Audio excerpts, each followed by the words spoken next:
শীতলক্ষ্যা নদীর তীরে বন্দর খেয়াঘাটে যাত্রী ভোগান্তি চরমে, শত শত যাত্রী ট্রলারে উঠতে প্রাণপণ লড়াই।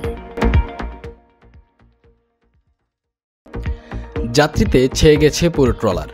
শুধু তাই নয়, ড্রাইভারের পাশে ঠাঁই মিলছে অনেক যাত্রীর। এই যাত্রা গন্তব্যে পৌঁছাবার, দায়িত্বের তাগিদে জীবনের ঝুঁকি নিয়ে কর্মক্ষেত্রে পৌঁছাবার এক নিদারুণ পাল্লা। দৈনন্দিন জীবনে কর্মসাধনই হচ্ছে একমাত্র লক্ষ্য। এ যেন জীবনের ঝুঁকি নিয়ে কর্মক্ষেত্রে পৌঁছাবার উদ্দেশ্যে ট্রলারে ওঠার এক নিয়মিত প্রাণপণ লড়াই।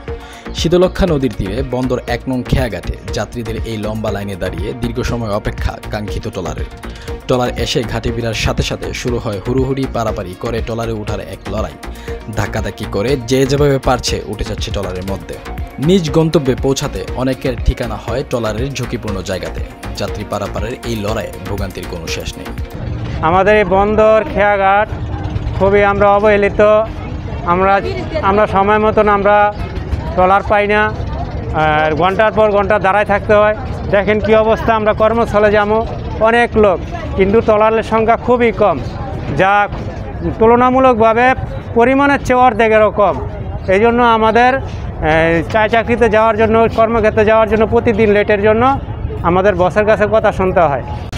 জি, আসলে এদিকে আমাদের পরীক্ষার সময় বা স্কুল কলেজের টাইমে অনেক সময় দেখা যাচ্ছে যে ট্রলার বা অন্য যানবাহনের জন্য আমরা সঠিক সময় ওই জায়গায় পৌঁছাতে পারছি না।